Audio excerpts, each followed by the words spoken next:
Bonjour, j'espère que vous allez bien. On va maintenant corriger donc le travail du jour numéro 2 pour le groupe des CM1, CM2. Alors, comme d'habitude, je passe sur la gamme de lecture, sur la copie sur l'Italie, la dictée flash.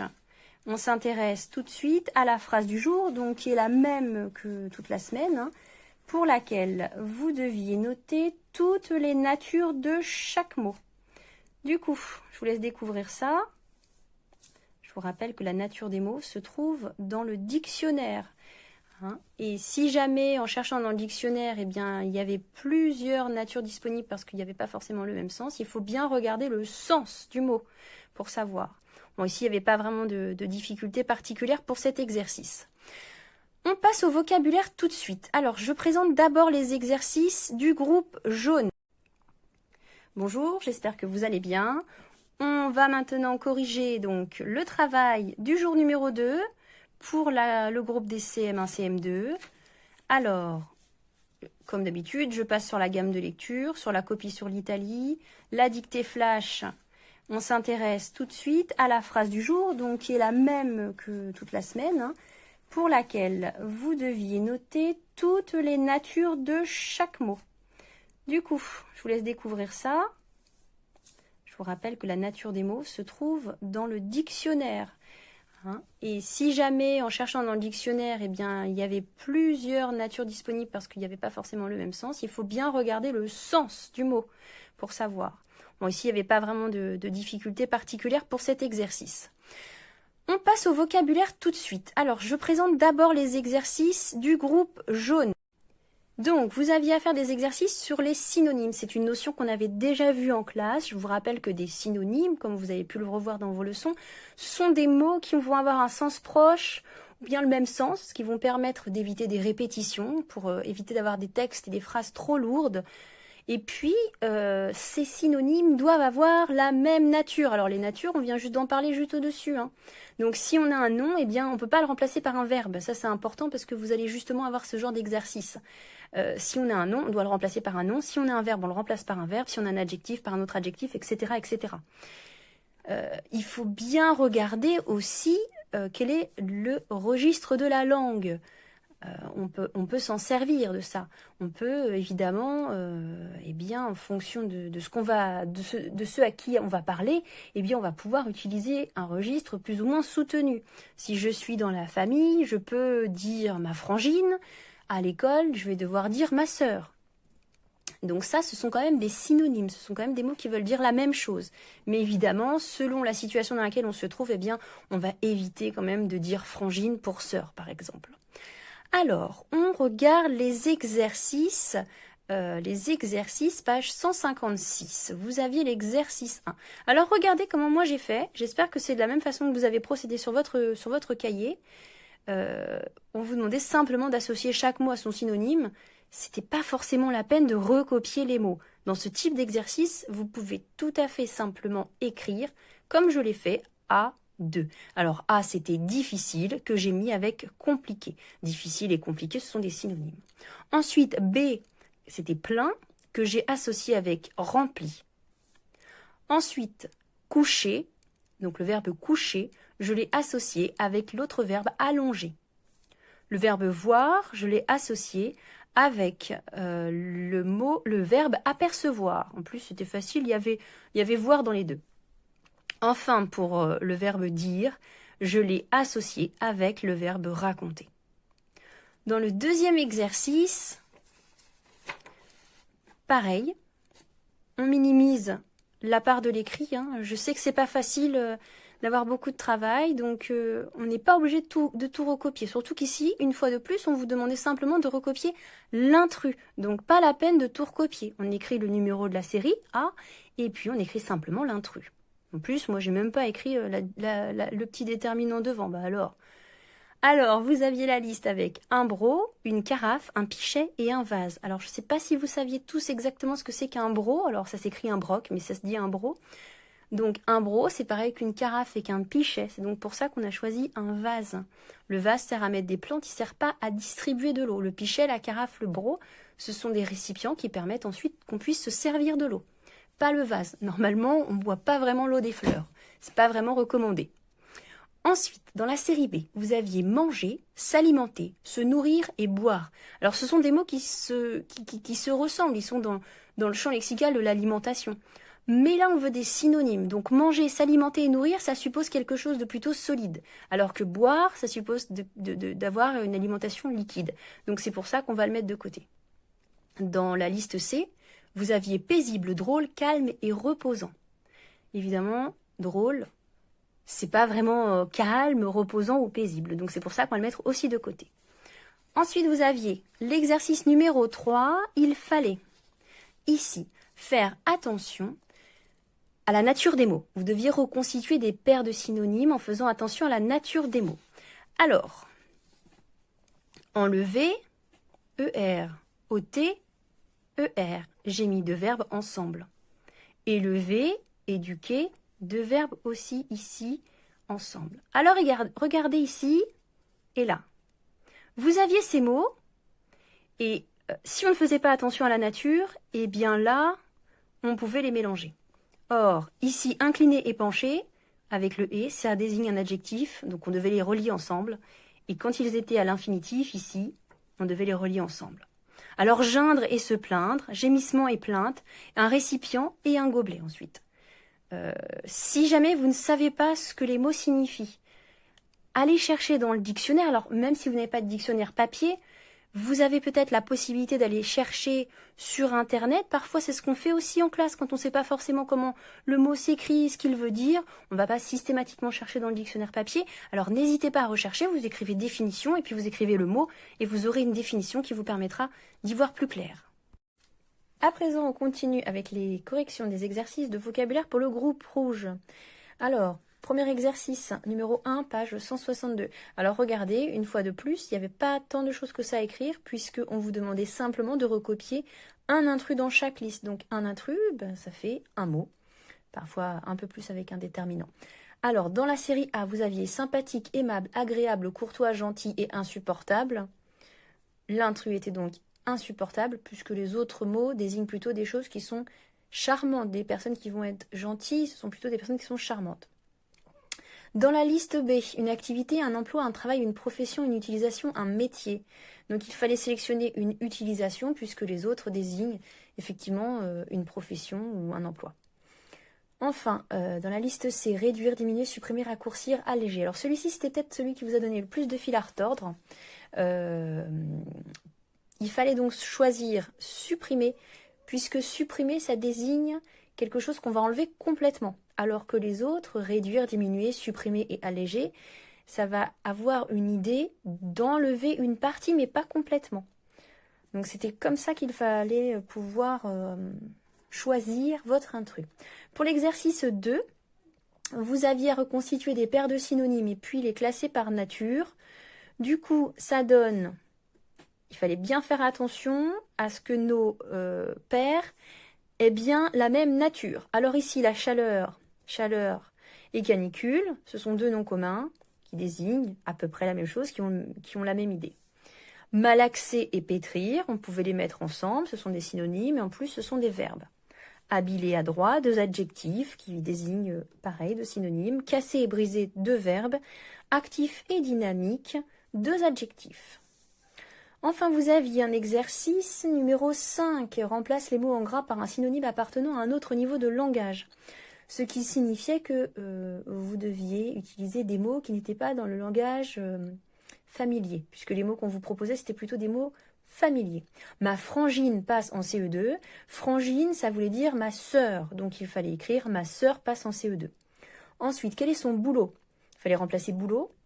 Vous pouviez écrire quel est son métier, quel est son emploi, quel est son travail. Il y avait plusieurs façons de l'écrire de façon correcte. Qui m'a fauché mon livre? Alors, il ne fallait pas écrire qui m'a piqué mon livre, parce que là, on restait dans le langage familier. Donc, il fallait plutôt partir sur quelque chose d'un langage normal. Qui m'a volé mon livre? On aurait pu mettre aussi un langage soutenu, des mots qu'on emploie un petit peu moins. On aurait pu dire « qui a subtilisé mon livre ?» Phrase D. Les mômes ont eu la trouille. Alors les mômes, eh bien on les remplaçait ici par les enfants. ont eu, non pas la trouille, mais ont eu peur. Margot ne bosse pas assez. Eh bien, je vous propose de remplacer ne bosse pas par ne travaille pas assez. Vous pourriez aussi écrire Margot n'étudie pas assez. Ce sont des verbes qui ont le même sens ici. On passe à la numération avec le nombre du jour. Alors, 9 803 814. Comme d'habitude, on pense à écrire les tirets entre chaque mot. Je vous laisse vérifier. Et puis alors, 9 millions, au niveau de la décomposition, 800 000, plus 3 000, plus 800, plus 10, plus 4. Une autre décomposition possible, celle avec les multiplications. 9 millions, c'est 9 fois 1 million, 8 fois 100 000, 3 fois 1000, 8 fois 100, 1 fois 10 et 4 fois 1. Ensuite, vous deviez, si je ne dis pas de bêtises, vous deviez ajouter 1000. Si j'ajoute 1000, je regarde donc le chiffre des unités de 1000. Ici, c'est le 3. Et c'est lui que je vais faire changer. Je vais ajouter 1000 à chaque fois. Donc, ça devient 9 804 814, 9 800 5814, 9 806 814, 9 807 814 et 9 808 814. On passe à présent à la correction du problème. Lorsque Jeanne, Zoé et Léa se pèsent ensemble, la balance indique 85 kg. Jeanne pèse 27 kg, Zoé 30 kg. Combien pèse Léa? Alors, pour résoudre ce problème, je vous propose d'utiliser du matériel pour que vous puissiez tous voir comment on peut représenter ce problème. J'ai mis Jeanne, je vous présente Jeanne, Zoé et Léa. À présent, je vais utiliser les données que l'on m'a données dans mon problème, à savoir que quand elles sont toutes les trois ensemble, eh bien, on obtient 85 kg. Je sais que Jeanne pèse 27 kg. Je sais que Zoé pèse 30 kg. Je ne sais pas le poids de Léa. Mais je sais que Jeanne plus Zoé plus Léa égale 85 kg. Donc, j'ai besoin de trouver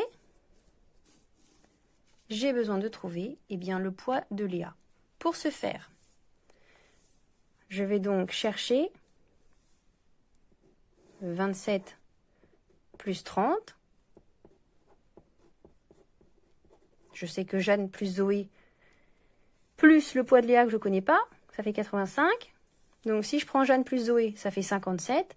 57 plus quelque chose égale 85. C'est ça que je cherche en fait. C'est 57 plus quelque chose égale 85. Donc ça peut être écrit sous la forme d'une addition à trous. 57 plus quelque chose égale 85. Et je vous rappelle que lorsqu'on a une addition à trous, eh bien on a aussi une soustraction qui correspond. Eh bien ici, le résultat 85, je vais lui enlever 57. Et mon résultat est ici. Dans les deux cas, c'est la même chose. On est bien d'accord? Addition, soustraction, ça revient au même. Si on le fait correctement, évidemment. Donc, 85 moins 57, je pourrais poser l'opération. Je peux faire 85 moins 57. 5 moins 7, je ne peux pas. Donc, je suis allée enlever une dizaine d'à côté. Il m'en reste plus que 7. Maintenant, j'ai 15 moins 7. Ça fait 8. Hop, c'est mieux si on voit tout. Ensuite, il me reste 7 moins 5. Il me reste 2. Donc, je viens de trouver que le point d'interrogation correspond à 28 kg. Donc, Léa, elle pèse 28 kg. D'accord ? Pas hésiter à utiliser du matériel, des Playmobil, peut-être que vous en avez, des Lego, n'importe quoi qui vous tombe sous la main, ça peut vous aider à représenter la situation. Voilà, quand elles sont toutes les trois, eh bien ça fait 85 kg. Quand j'ai que Léa, j'ai 28. Donc voilà les opérations du jour. on pense à bien aligner. Ici, on avait 3 étages pour l'addition. On pense vraiment à bien aligner les unités sous les unités, les dizaines sous les dizaines. Écrivez bien un chiffre par case. C'est important. Il y a plus de visibilité. On évite de se tromper. Hein, d'accord? C'est important ça. Pareil pour la multiplication. De nouveau sur notre division, comme sur le jour numéro 1, je vous propose de retrouver l'ordre de grandeur. J'ai procédé de la même façon, j'ai regardé le diviseur, ici c'est 9. Eh bien, si c'est 10, ça fait 90 évidemment, 900, et puis 9000, donc 6592. C'est entre 9000 et 900, donc je vais avoir un résultat, un quotient ici, avec 3 chiffres. Ici, 7 fois 9, 63, moins 65 moins 63, il me reste 2. J'abaisse le 9. Dans 29, combien de fois 9? Il y va 3 fois. 3 fois 9, 27. 29 moins 27, il me reste 2. J'abaisse le 2. Dans 22, combien de fois 9? Il y va 2 fois. 2 fois 9, 18. Moins 22, il me reste 4.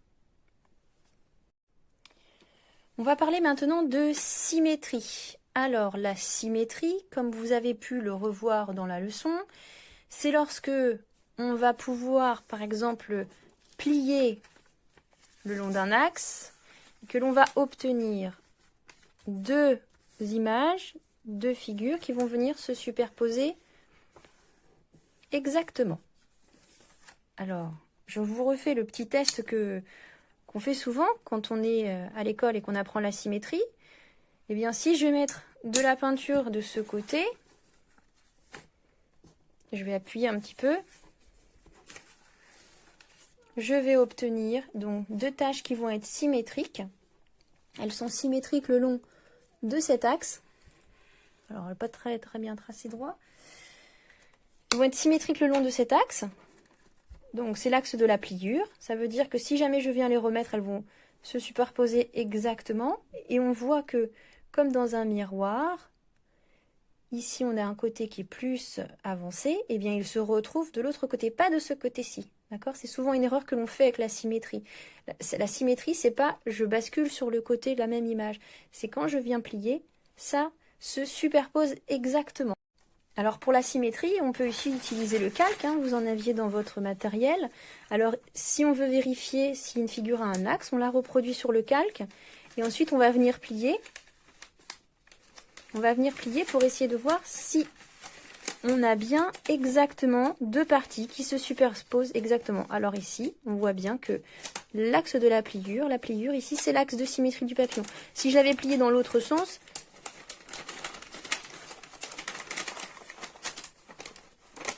là, on voyait bien que ce n'était pas symétrique puisque les 2 côtés ne se superposaient pas du tout.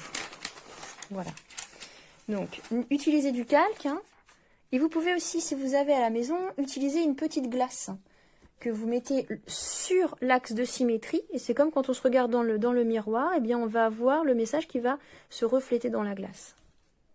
Je vous présente rapidement donc les corrigés des parcours que vous aviez pour les axes de symétrie. Je vais vous présenter seulement la première partie, c'est-à-dire à chaque fois le recto et le verso, ça sera pour le jour numéro 3. Donc ici, c'est pour le parcours 1. Vous avez eu différents parcours. C'est pour travailler la même chose, c'est simplement avec des petites difficultés qui sont un petit peu différentes. Alors, vous aviez à colorier ici les figures si l'axe qu'on avait représenté était un axe de symétrie. Je vous rappelle que l'axe de symétrie, c'est l'axe sur lequel on va plier pour voir si ça se superpose. Si c'est le cas, on a un axe. Donc ici, oui. Ici, non. Si jamais je plie, je vais avoir mes 2 pointes qui vont venir ici. Ici, effectivement, c'est bon. Dans cette figure, on a même 2 axes de symétrie. Ici, si on voulait avoir un axe de symétrie, il aurait fallu que ça passe par le centre du cercle, donc c'est pas bon. Cette figure aussi est bonne. Ensuite, vous aviez plusieurs axes de symétrie qui étaient numérotés 1 et 2. Il fallait écrire le bon. Donc ça revient un petit peu à la même chose, sauf que là, on vous donne le choix entre 2.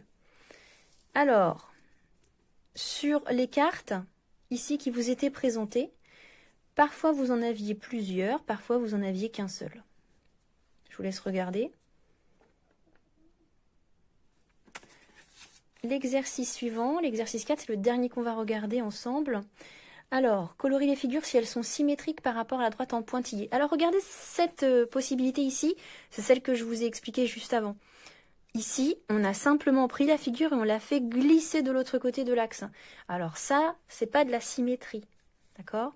La symétrie, pour avoir de la symétrie, il aurait fallu que mon C, il dise bonjour au C. Il aurait fallu qu'il soit dans l'autre sens, que l'ouverture soit dans ce sens-là. D'accord? Donc ici, on n'est pas dans une structure de symétrie. Nos deux flèches sont correctes. Nos deux cœurs, bah, ils n'ont pas la même tête, hein, regardez bien. Ici, si jamais je viens plier sur mon axe, je viens voir ce triangle-là, c'est lui qui devrait être colorié. Donc déjà, c'est pas possible. Donc là, c'était pas au niveau de la figure vraiment en elle-même, c'était au niveau du coloriage des triangles qui n'étaient pas bons. Cette figure-là, effectivement, on a bien de la symétrie, et celle-ci aussi. On regarde donc maintenant la correction du parcours 2. Colorer la lettre si l'axe en pointillé est un axe de symétrie. On retrouve le C. Ici, c'est pas possible. Si jamais je plie, je vois bien que c'est pas fermé, donc c'est pas possible. Le O, bien joué. Le M aussi. Le P, non. Par contre, si on avait eu peut-être un B, là, en coupant au milieu, ça aurait été bon. Le A, oui. Et le S, ici, ne va pas. Entoure les figures qui ont un ou plusieurs axes de symétrie, et puis trace-les. Donc, je vous laisse regarder un petit peu.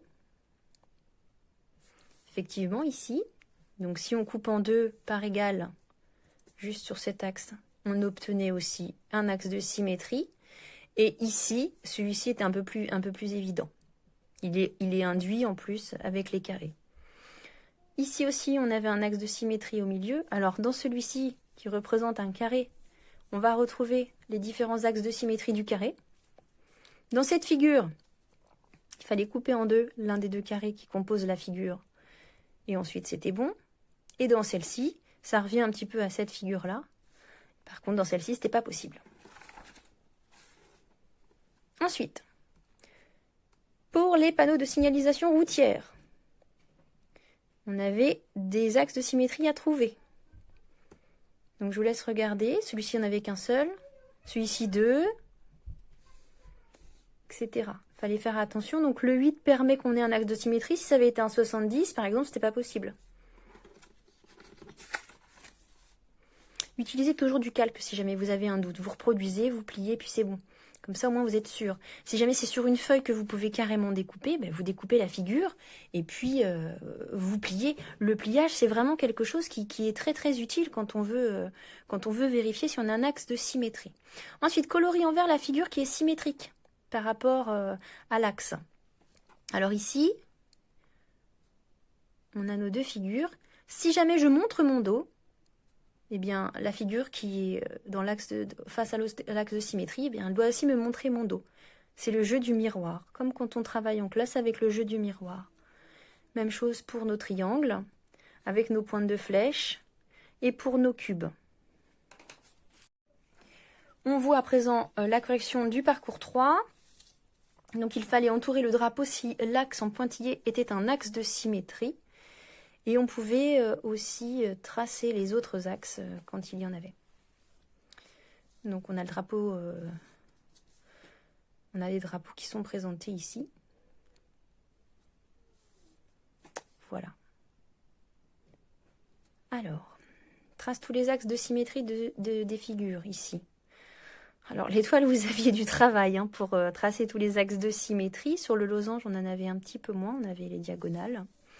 Et puis sur ces trois autres figures, eh bien là aussi, on a souvent hein, ces axes-là qui reviennent. Il faut penser en fait à rechercher, faire des croix, il faut regarder, il faut plier, il faut vérifier.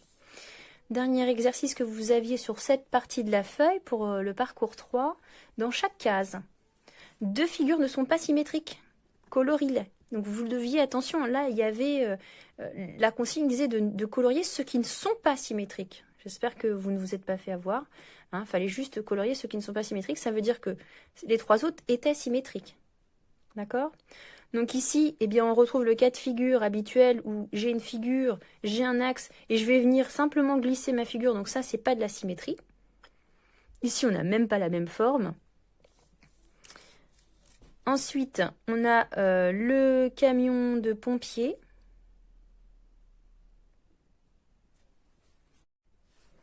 Donc le camion de pompier, on voit, c'est parce que ici l'échelle est collée et là elle n'est pas collée. Et enfin, Marseille. Il aurait fallu que ça soit écrit dans l'autre sens. Le M devrait se retrouver par ici en symétrique. Donc là, c'était pas bon.